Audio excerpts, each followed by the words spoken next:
আসসালামু আলাইকুম, back to my channel রুকচিনা কিচেনে আপনাদের সবাইকে স্বাগতম। আমার আজকের রেসিপি হচ্ছে ছোলা বোনা। চলুন তাহলে রেসিপিটা দেখে নেওয়া যাক। আমি এই কাপ দিয়ে মেপে 1 কাপ ছোলা নিয়েছি, আর আমি ছোলাগুলিকে সারা রাত ভিজিয়ে রেখেছিলাম। সারা রাতে আমার ছোলাগুলি খুব সুন্দরভাবে ফুলে উঠেছে। এখানে একটা মাঝারি সাইজের আলু কিউব করে কেটে নিয়েছি। তারপর দিয়ে দিচ্ছি 1 চা চামচ লবণ। এখন পরিমাণ মতো পানি দিয়ে ছোলাগুলিকে সিদ্ধ করে নেব। ছোলাটা আমরা সবাই সিদ্ধ করতে পারি, তার জন্য আমি এটাকে অফ ক্যামেরায় সিদ্ধ করে নেব।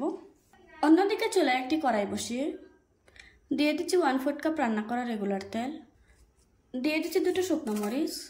এখন একটু নেড়েচেড়ে মরিচটাকে খুব ভালোভাবে ভেজে নেব। এই কাজটা অবশ্যই করবেন, তাহলে কিন্তু ছোলা বোনাতে অসম্ভব সুন্দর একটা ফ্লেভার আসবে।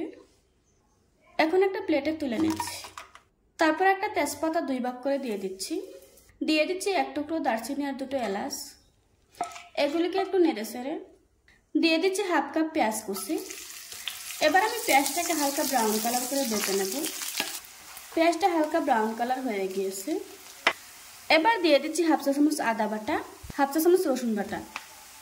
এখন আমি আদা রসুনের কাঁচা গন্ধটা না যাওয়া পর্যন্ত ভেজে নেব। কিছুক্ষণ ভেজে নেওয়ার পর দিয়ে দিচ্ছি সামান্য পরিমাণে পানি, যাতে করে গুঁড়া মশলাগুলি পুড়ে না যায়। এই পর্যায়ে দিয়ে দিচ্ছি 1/2 চা চামচ হলুদ গুঁড়ো, দিচ্ছি 1/2 চা চামচ লাল মরিচের গুঁড়ো, দিয়ে দিচ্ছি 1/2 চা চামচ জিরে গুঁড়ো, দিয়ে দিচ্ছি স্বাদ মতো লবণ। এবার আমি মশলাটাকে খুব ভালোভাবে কষিয়ে নেব। ছোলাটা যেহেতু আগে থেকে সিদ্ধ করা আছে, এটা রান্না করতে এত বেশি সময় লাগবে না, সেই জন্য মশলাটাকে খুব ভালোভাবে কষিয়ে নিতে হবে, তা না হলে মশলার কাঁচা গন্ধটা থেকে যাবে। এই জন্য আমি একবার কষিয়ে নেওয়ার পর মশলা থেকে তেলটা যখন ছেড়ে দিয়েছে, আমি আবার অল্প পানি দিয়ে দিচ্ছি। মশলাটাকে আমি আবারও কষিয়ে নেব। আমার মশলাটা খুব ভালোভাবে কষানো হয়ে গিয়েছে। এই পর্যায়ে দিয়ে দিচ্ছি আগে থেকে সিদ্ধ করে রাখা ছোলা। এখন ছোলাটা রান্না হতে এত বেশি সময় লাগবে না। তারপর আমি 1/2 কাপ পানি দিয়ে দিচ্ছি। এতে করে মশলাটা ছোলার মধ্যে খুব ভালোভাবে মিশে যাবে।